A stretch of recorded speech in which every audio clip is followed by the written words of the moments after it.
the king of pop has died. Michael Jackson, the pop music and dance innovator, passed away yesterday.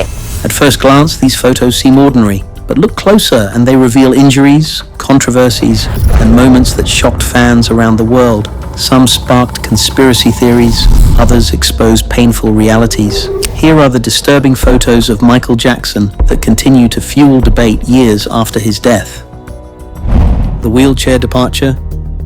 When you look back at his life as one of the greatest dancers ever known, the instances when his body failed showed just how frail a person he actually was. While everyone knew that Michael Jackson was an invincible dancer, there were instances when he could not perform because of his injuries. One such instance occurred in the Soul Train Music Awards of 1993. The plan was for Jackson to perform Remember the Time, but a few days before the show, he badly injured his foot. Instead of cancelling the performance, he performed in a magnificent throne at the center stage, while giving a strong vocal performance along with choreographed moves using his upper body parts, all amid dancers. It was also believed by many people that Michael Jackson was sick, and that is why he used to travel in a wheelchair or with crutches in airports. What most people did not know was that these incidents were actually part of the physical wear and tear brought about by years of dance performances. Over the years, he suffered from many injuries, including a foot injury during his History tour.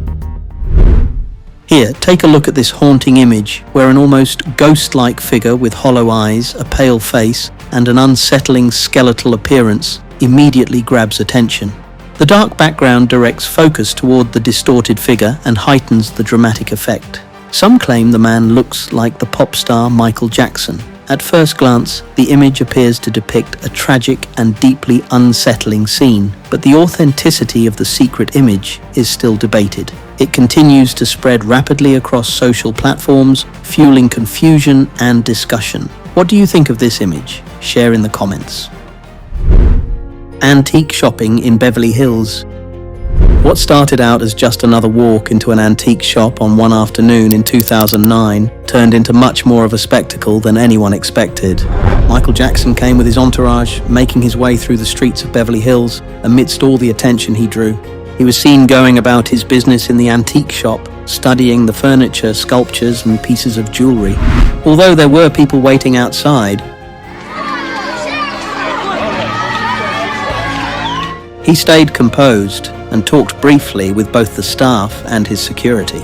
He was clearly in good spirits, though his covered face and cautious moves betrayed the years of illness and publicity he had endured.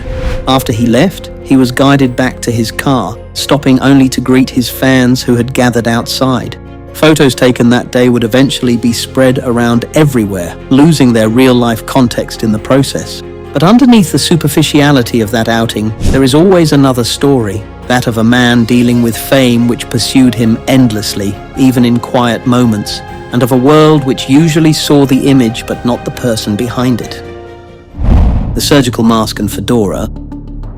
What people viewed as the embodiment of the star's madness was actually his weapon to defend himself from the harsh glare of the spotlight and an easily damaged physical condition. The surgical masks and the hat that Jackson wore everywhere, and the media often ridiculed him for doing so, were absolutely necessary to his health condition. Rather than just a weird piece of clothing or a gimmick to attract media attention, they were an essential part of his protection. In the mid-1980s, Jackson was diagnosed with vitiligo and discoid lupus erythematosus, two autoimmune conditions causing extensive skin depigmentation and making the man highly sensitive to UV light. Wearing the fedora with a wide brim protected him from the sun, whereas the surgical mask protected his weakened immune system from any kind of illness and hid the damage done to his skin. Furthermore, the mask served as a psychological defense of sorts, giving Jackson, who was under constant pressure from paparazzi, some feeling of privacy and protection from the prying eyes. According to Jackson's former bodyguard, Matt Fiddies, Michael, just over here. How's the foot, Michael? Hurting very much. the singer also believed that the mask would save his voice from infections and pollution. Neverland Ranch mystery. When the land of the King of Pop's imagination turned into a crime scene, the world was left speechless, and the video footage of the event is as shocking as the accusations. In November of 2003, over 70 deputies from the Santa Barbara County Sheriff's Office conducted a raid of Michael Jackson's Neverland Ranch in regard to child charges. Okay. Go ahead. All these are bedrooms up here. This is his area right in here. The recently unearthed video reveals the raiders' actions of searching the magical place, overturning furniture, rummaging through drawers and taking away computers, documents and other materials, even bedding. Interestingly enough, the belongings of the actress Brooke Shields were photographed as part of the evidence, although the woman never was involved in the accusations against Jackson. It is believed that the way the raiders acted during their actions has destroyed the magical atmosphere of the place.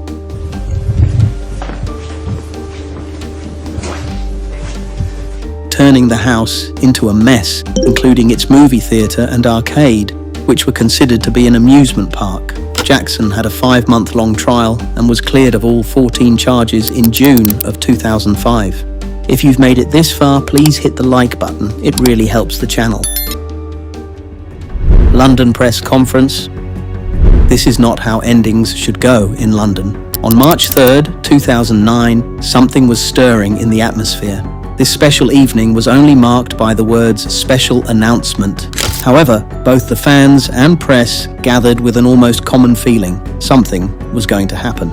It happened 2 days later in the O2 Arena when Michael Jackson came up and officially announced his final show. This is it. 50 nights of performing in London. When I say this is it, it really means this is it. This is the final curtain call. The truth is that not many paid attention to the message Michael sent them. The company of AEG Live promoted this tour everywhere. TV commercial break was shown on ITV, which was something quite unusual. At first, there were 10 shows scheduled, but after that demand skyrocketed and 40 more shows added to the calendar. In a matter of hours, the tickets for all of the 750,000 sold out. Millions tried to get into this historical event. For the audience, this was a chance for comeback. For 5 hours. Some of them they even posted. A king coming back to claim his throne. However, the reality was something different, cooler. Michael Jackson's slurred audio.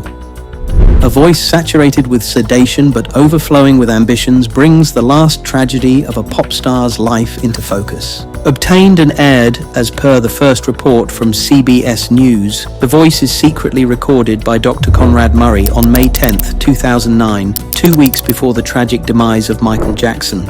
Unlike in many of his interviews, where he is enthusiastic about his coming This Is It concerts, this recording shows the vulnerability and extreme sedation of the man behind the mask.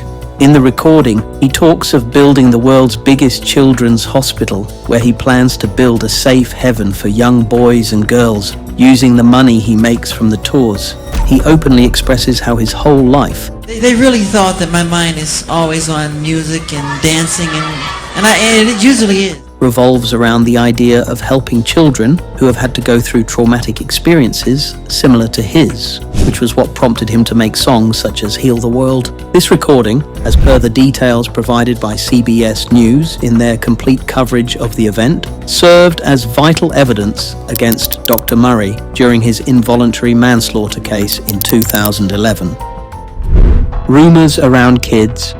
Before Michael Jackson's children were born, rumors were already circulating through newspapers and tabloids. By the time Prince and Paris arrived during his marriage to Debbie Rowe, many people had already accepted a version of events that wasn't supported by evidence. In November 1996, Jackson publicly confirmed that Rowe was expecting a child. He strongly denied reports claiming artificial insemination or financial arrangements behind the pregnancy. Calling it the fulfillment of a lifelong dream, he insisted the situation was natural and genuine. I love you. I love my children very much. Yes. Major news outlets reported his statements, and several publications repeated the same facts. Many of the claims trace back to tabloid stories that were repeated, modified, and republished for years. As the rumors spread, they began to take on a life of their own. Even after Jackson's death in 2009, new versions continued to appear despite the lack of supporting evidence. Other names later entered the conversation. Arnold Klein denied being the biological father. Mark Lester made public claims that were later challenged by members of his own family. None of these stories were backed by conclusive proof, yet public doubt continued to grow. Legally, Michael Jackson remains listed as the father of all 3 children. Official records support that fact. But one question still lingers. When does repetition start to sound like truth? Announcement of comeback. The days preceding the appearance of the famous performer prior to the worldwide event were marked by excitement, although there were some concerns regarding the physical preparation for an intensive tour ahead. At 6 p.m. of March 5, 2009, Michael Jackson appeared at the O2 Arena, London, to announce a residency of concerts under the name of This Is It. In his black and silver sequin suit, the performer bravely greeted the excited crowd of fans and media representatives. Literally, I'm telling you the truth. I write at least 120 songs every album I do. And announced that these concerts would be his final curtain calls, assuring that he would sing all the songs that his fans wished to hear before saying goodbye until July. In spite of the excitement that such an appearance could create, one should keep in mind that it was actually covering enormous physical and mental strain experienced by the performer at that moment. While the initial intention was to perform only 10 concerts, the huge interest on the part of the audience made the organizers extend the number of concerts to 50. The final interview. Within the shadows of a recording studio, without the bright lights of the stadium stages, a legend was trying to change his style for a modern era. Michael Jackson made an interview in 2006 during the sessions with Will.I.am in a recording studio somewhere in Ireland. The interview, aired on Access Hollywood, is the only one Jackson made during those times. He looks relaxed and open during the interview and speaks candidly about his creative processes. During the interview, he stated that he never stopped writing songs and creating music. You know, that's how it is. As he continued exploring the different styles and tunes he was working with. Those sessions were the starting point for a discussion on the possibility of making an anniversary album for Jackson's legendary Thriller. But there is another story that remained unpublicized after Jackson's death in 2009. The musician did not want anyone to release his unreleased tracks and demos, and Will.I.am respected his last wishes and did not release any song until now. There are only a few samples of the material available in the internet via low-quality videos and demos. Fire on Hair? Not every iconic moment looks dangerous at first. The film Michael revisits a night in 1984 that many remember for its spectacle, but few remember the price behind it. January 27th, Shrine Auditorium, Los Angeles. Nearly 3,000 people watched as cameras rolled. Everything seemed under control until it suddenly wasn't. During the 6th take, Michael Jackson stepped down a staircase while performing Billie Jean. Then disaster struck. A pyrotechnic effect fired too early. Sparks landed on his head. His hair caught fire, yet he kept performing. For several seconds, he stayed in rhythm as though nothing had happened. From the audience, it barely looked alarming. Some even thought the flames were part of the act, another planned effect for the show. Backstage, however, the situation became clear. Crew members and his brothers rushed to help, extinguishing the fire with a jacket. Jackson was taken to the hospital with serious scalp burns and significant hair loss. He remained at Brockman Medical Center for 24 hours before leaving the next day. No. I was severely burned. Yeah. But apart from having that surgery because of obviously the injury of the fire. Recovery continued for months and included surgery. Pepsi later settled for $1.5 million, and Michael donated every dollar to the hospital, helping create the Michael Jackson Burn Center. Weeks later, he returned to the spotlight. 8 Grammys, then a tour. People saw resilience and determination, but sometimes the show keeps going because it has no other choice.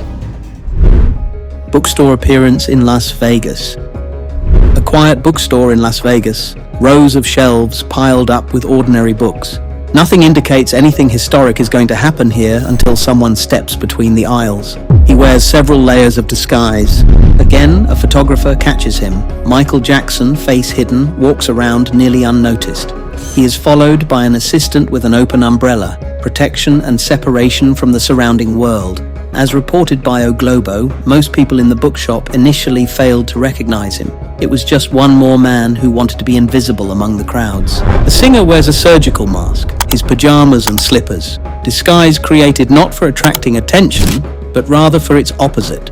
It is claimed that he recently had denied needing an urgent lung transplantation surgery despite numerous rumors concerning his health condition.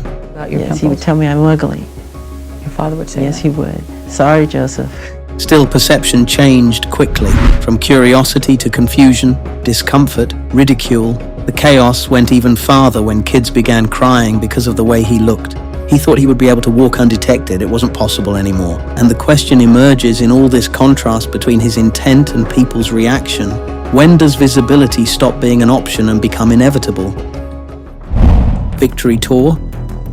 In an effort to celebrate their family's musical tradition, it ended up putting a global star through his paces until he reached a breaking point. After the massive success of Thriller, the pressures put on Michael Jackson during the Jackson's Victory Tour in 1984 had not been felt before. But from the beginning, there were many complaints about high prices, a messy system of a lottery ticket application, and greed. These allegations had hurt Michael's image tremendously. But backstage it was even worse. Michael had never wanted to do the tour and agreed to do it for his family's sake. The result was a great tension about the management of creative process, finances, and a gigantic production. As the tour schedule went on, involving visits to 55 different stadiums, it made the already bad relationship among family members break down into a series of squabbles. Eventually, it became too much for Michael, and in the end of the tour in Los Angeles, he stunned everybody, his own brothers included, when he suddenly announced on the stage that this was the last concert they will play together. Dangles his baby. Some events never burst into fireworks. Instead, they unfold softly so that the world realizes what it just witnessed. Berlin, Adlon Hotel, next to Brandenburg Gate. Hundreds of people gathered at its gates when Michael Jackson appeared there. The visit was supposed to be a private event, even though some sources claimed he was coming to receive a Lifetime Achievement Award. However, soon chaos erupted. Fans rushed forward. During the commotion, one person got hurt while trying to get inside.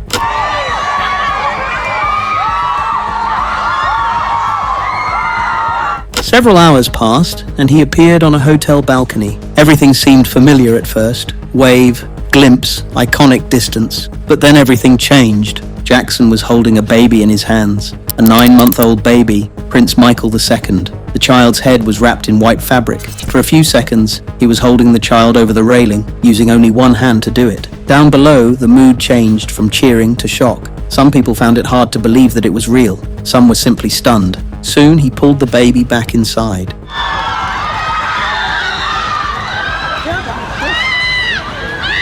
Later, he appeared again, this time alone. With his face concealed, he threw a towel at the crowd down below. Living with Michael Jackson.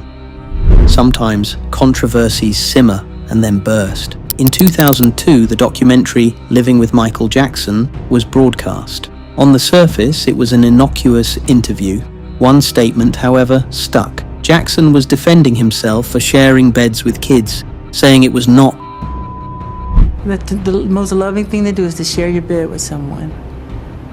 You know? You really think that? Yeah.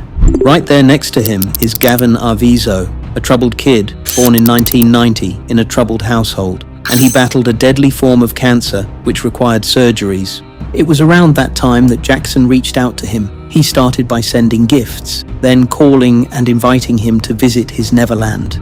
At first glance, it seemed like an act of kindness, an international star offering support to a suffering child. But things changed when the documentary was aired.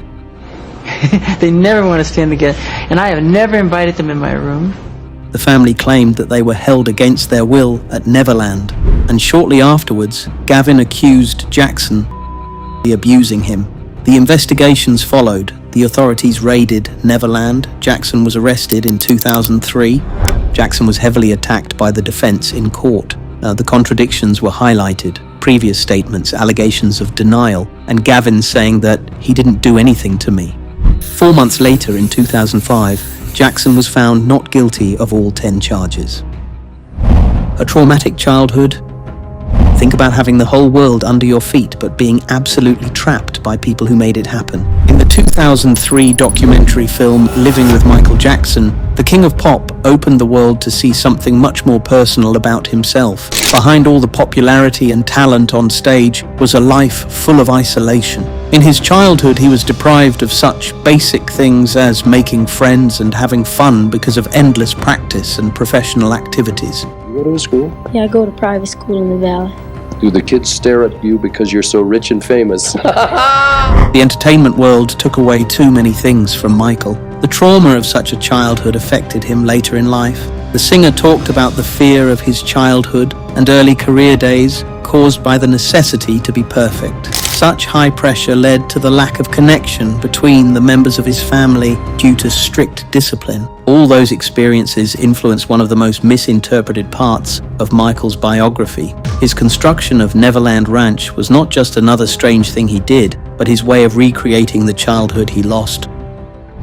Plastic surgery and vitiligo. However, when the media emphasized Michael Jackson's transformations as being part of the great mystery, it was actually an extremely difficult experience for the star battling with an uncontrollable disease. At the beginning of 2003, unedited videos and outtakes, which are usually taken from personal records and upscaled from enhanced VHS tapes, became publicly available. Raw videos gave people an opportunity to see the performer without thick layers of special effects, stage makeup, and specific lighting, which could hide his disease and led to heated discussions. I've had no plastic surgery on my face, just my nose. Major transformations were caused by Jackson's need for medical treatment. Diagnosed with vitiligo, a disease associated with the destruction of skin pigments, in the 1980s, he had to undergo medical procedures because of the uneven darkening of his skin. In addition, his reconstructive surgeries are directly connected with the severe burn injuries which happened to him while filming the Pepsi commercial in 1984. I have clear. The press decided to add on all this stuff. Nothing's been done to my eyes, cheekbones, chins, lips, nothing. The third-degree burns he got on his scalp made him go through several surgical procedures. So the strange obsession that some people considered Jackson to have can be perceived as the hard battle of one of the most famous people in the world with chronic diseases. Behind every photo was a story, and behind every story was a man the world never fully understood. Whether these images reveal tragedy, resilience, or something in between is up to you to decide. Which photo shocked you the most? Let us know in the comments, and don't forget to like, subscribe, and turn on notifications for more stories like this.